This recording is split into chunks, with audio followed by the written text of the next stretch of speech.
Bapak, Ibu, dan Saudara saling kasih dalam Kristus. Saya harapkan Bapak sekalian, saudara sekalian masih ingat dalam Ristus Tobat ketika kita memulai perayaan Ekaristi ini. Kalau sudah lupa, walaupun baru beberapa menit, akan saya ingatkan, ada Ritus Tobat yang sangat menarik bagi kita dan perlu juga kita refleksikan bersama-sama. Di dalam Ritus Tobat tadi ada kata-kata,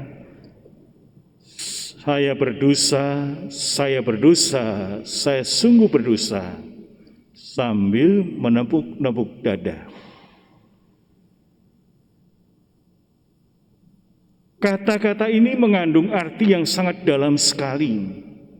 Sekaligus juga menyadarkan kita sebagai orang percaya dan orang beriman, bahwa kita semua, saya dan Anda, saudara sekalian, adalah orang-orang yang berdosa.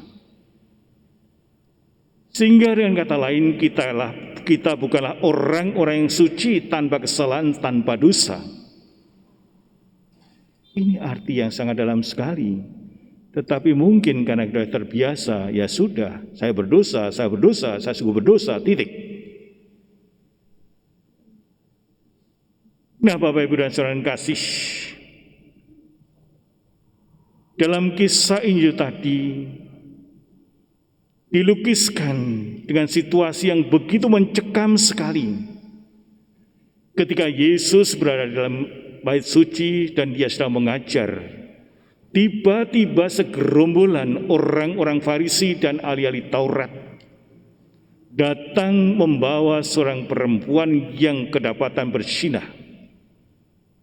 Dia dibawa di hadapan Yesus.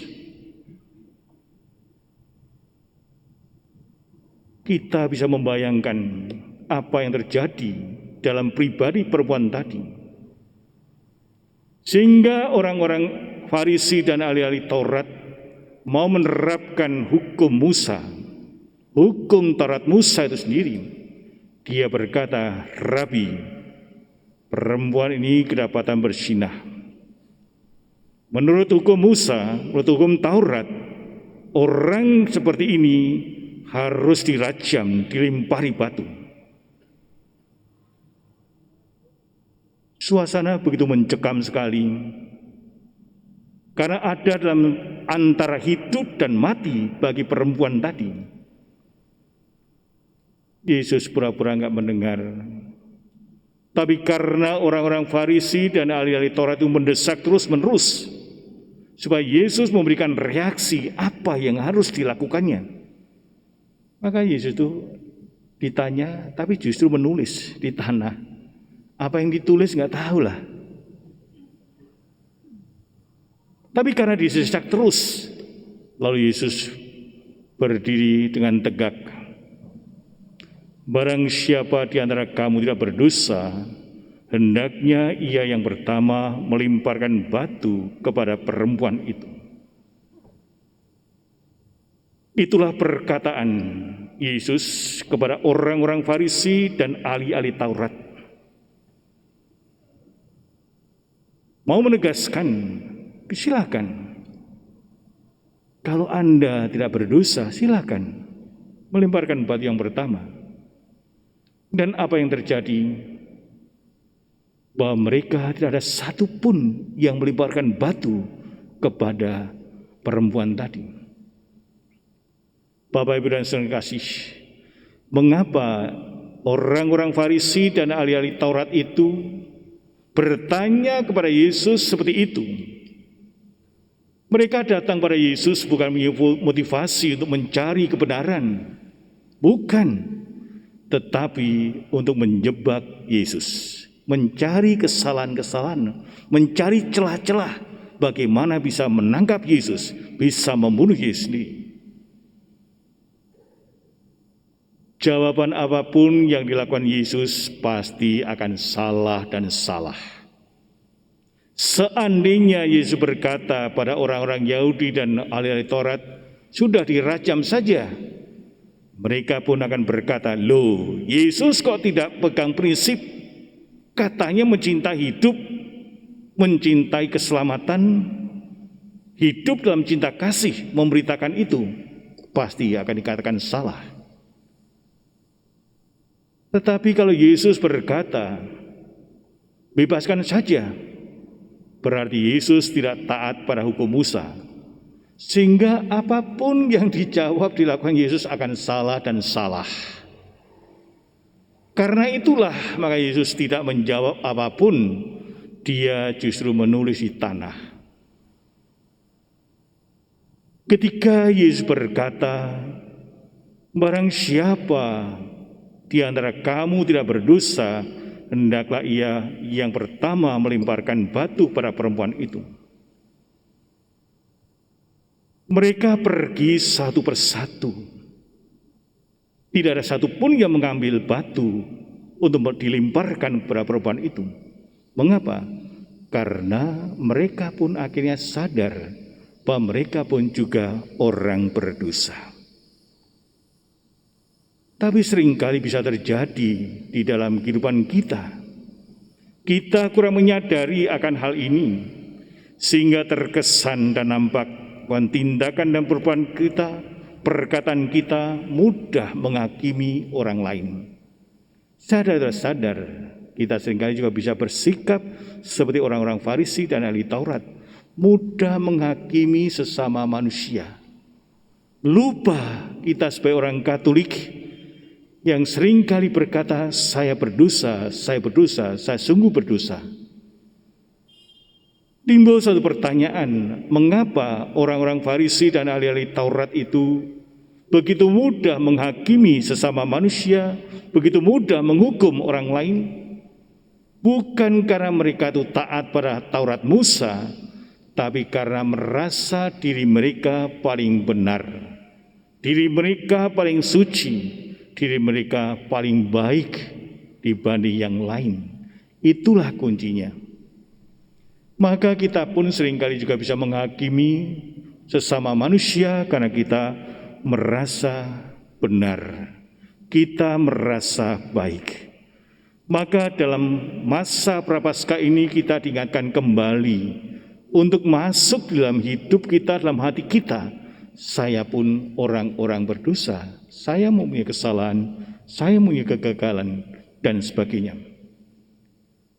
Bapak, Ibu, dan saudara kasih, ketika orang-orang Farisi dan ahli Taurat itu sudah pergi semuanya, suasananya sepi hening. Maka Yesus berdiri tegak, lalu bertanya, adakah yang melempar batu engkau? Jawab perempuan itu, tidak, Guru. Saya pun juga tidak akan melempar batu. Pergilah, mulai hari ini jangan berbuat dosa lagi. Bapak, Ibu, dan saudara sekalian, kita bisa membayangkan dalam pikiran kita betapa sukacita perempuan tadi yang sudah diambang kematian, pembunuhan, rajam dengan batu, tiba-tiba mendengar kata-kata itu, bahwa aku pun tidak menghukum engkau. Berarti bahwa Yesus menerima perempuan itu seutuhnya apa adanya. Perempuan tadi pasti bahagia sekali. Wah, sore-sore pengen pulang langsung pesta pora, ya, makan di restoran yang paling enak dan sebagainya. Karena dia terlepas, terbebaskan dari cengkeraman maut, dari kepungan orang-orang Yahudi dan ahli-ahli Taurat. Kegembiraan yang luar biasa. Ternyata perempuan itu masih menemukan seorang pribadi yang mampu membebaskan, yang mampu menerima dirinya seperti apa adanya, kendati hidupnya sudah hancur lebur sekalipun. Mungkin hidupnya sudah hitam pekat, tetapi diberi kesempatan untuk membangun hidup yang baru. Dia hidup bersukacita, bergembira. Dia bisa memperbarui hidupnya. Dan inilah juga yang diharapkan dari kita semuanya, bahwa kita pun juga diberi kesempatan untuk membangun hidup kita menjadi baru. Tapi sekaligus juga kita diharapkan siap untuk mengampuni, memberi kesempatan kepada orang-orang yang bersalah kepada kita masing-masing. Dengan demikian kita tidak hanya berpikir tentang diri kita sendiri, tapi juga berpikir tentang keselamatan, kedamaian, sukacita sesama manusia. Inilah panggilan kita semua. Kadangkala kita hanya menuntut minta diampuni. Dan juga mungkin merasa senang, merasa lega, bebas, luar biasa, merasa diampuni. Tapi betapa sulitnya kita untuk mengampuni. Sehingga kita hidup di dalam ketidakseimbangan. Karena begitu berpikir tentang diri kita sendiri. Bapak, Ibu, dan saudara yang kasih, perempuan tadi tidak dilempari batu, dan Yesus pun juga tidak mengambil batu untuk dilemparkan kepada perempuan itu. Lalu timbul pertanyaan, lalu batu-batunya kemana? Seandainya perempuan tadi dilempari batu, pasti dia sudah berlumuran darah. Mungkin wajahnya, tubuhnya hancur, berlumuran darah. Ternyata kalau kita renungkan dengan baik, batu-batunya telah diambil Yesus. Pada Jumat Agung nanti kita akan menyaksikan Yesus yang dilempari batu, dilempari caci maki, dilempari hujatan yang luar biasa, sehingga dia berlumuran darah. Dia berlumuran darah untuk menebus dosa manusia, menebus dosa kita semuanya. Sehingga kita pun sebenarnya pantas dilempari batu. Namun Tuhan ternyata selalu membuka hati dan pikirannya, membuka tangannya untuk menerima kita, dan membiarkan Yesus Putra Allah dilempari batu, sehingga tubuhnya berlumuran darah itu sendiri. Menjelang Jumat Agung kita akan merasakan situasi itu, betapa Allah mencintai kita semuanya. Sehingga tindakan yang dilakukan Yesus adalah mau mengungkapkan bahwa cinta kasih mampu mengutuhkan kehidupan manusia. Pengampunan membawa manusia mengalami hidup yang baru.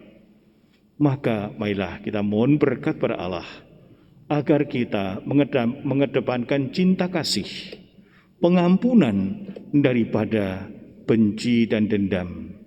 Kalau bangsa ini, negara ini hanya mengedepankan kebencian, dendam, caci maki, tidak mungkin kita bisa mengalami damai dan sejahtera. Namun kita dipanggil untuk mengedepankan seperti apa yang dilakukan Yesus, yaitu pengampunan. Berilah kesempatan untuk setiap orang membangun hidupnya lebih baik. Cintailah, pasti dia akan berubah hidupnya. Maka wanita tadi juga berubah. Seperti dalam bacaan yang kedua tadi, Paulus berubah ketika berjumpa dengan Yesus. Segala-galanya dianggap sampah, tidak berarti. Mari kita mohon pada Tuhan, lebih dari masa Prapaskah ini, kita rela mengampuni dan meningkatkan kasih kita kepada sesama manusia.